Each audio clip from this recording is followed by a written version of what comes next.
What happens when someone is arrogant?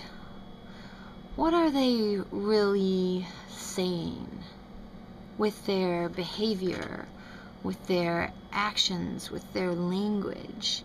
What are they fiercely, loyally protecting when one says, I'm better than you, I'm smarter than you, I'm 2 steps ahead of you, I'm 10 steps ahead of you, don't go there, I've already done that, I already make work like that, I make better work than you, I'm more interesting than you, I'm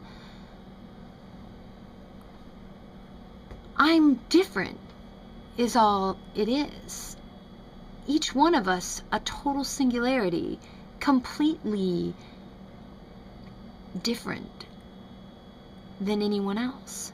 No one is better or more equipped than anyone else. So I kind of want to talk about affirmation and about vulnerability. And, you know, I feel like the argument is part of a larger argument, you know, and it could be framed with, you know, ethics, and it could be a kind of, you know, could be confirmed with psychoanalysis, but those are all sort of rational consciousness devices. I'm kind of more interested in what happens during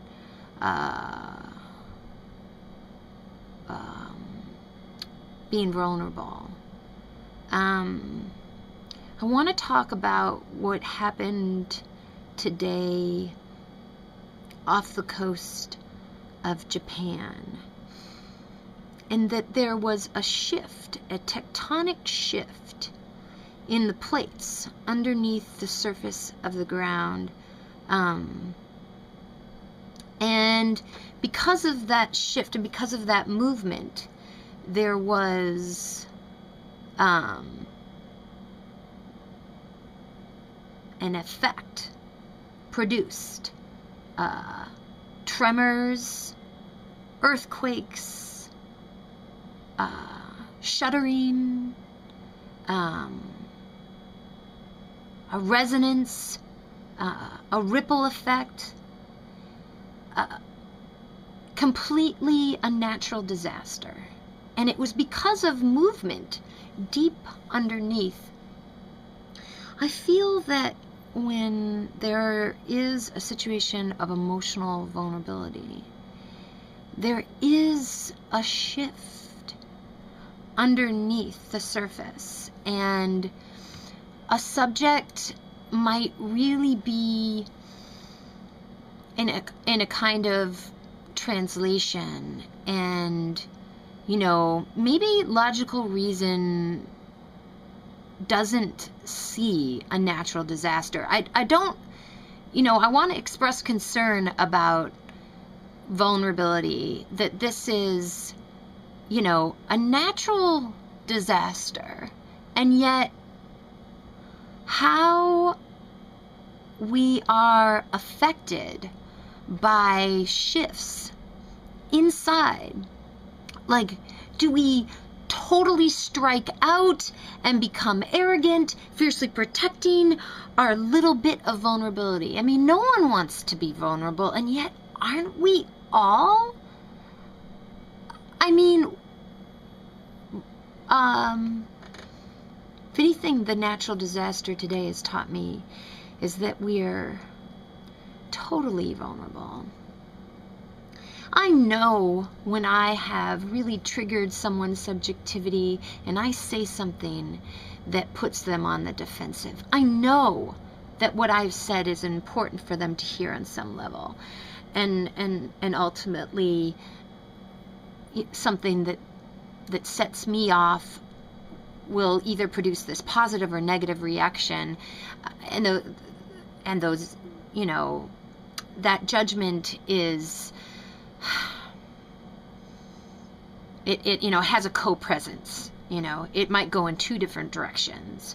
And I care. I care about like an affective structure, and I care about collective vulnerability and individual vulnerability, and yet I see things occurring, shifts underneath our exterior that do create a tremor throughout our person. And instead of saying, I'm vulnerable, I don't know what I'm doing, please don't judge my actions. I am just trying to adapt, to chart a course, whatever an individual's responsibility is in this life. And that language shouldn't be there to just trip you up. I'm not really interested in that. If we get to a place where vulnerability can be exposed without judgment, without spurring arrogance in others, I feel as though we'll get perhaps a larger sense of affirmation and transformation and vulnerability that exists within the actual landscape, meaning universe, natural disasters may seem careless, may seem like why. The negative impact of this movement today took lives. What is a positive juncture that we can find ourselves at? How can our own self-perpetuated practices lead us further past a traumatic event to find a lesson, perhaps a gift in all of this, perhaps a way of exposing even more vulnerability? I don't think that we're supposed to be negatively passionate. I don't think it actually encourages any dynamic force, any flow, any connections, or any becomings. It's a short circuit and a short becoming. It's an end. It's a complete seizure. Why we can't be positive with our passions, respect individual vulnerability, and see how one negative emotion can have an incredible tremor throughout a person. Some of you might just say have thicker skin. Yeah. What about when the skin shifts?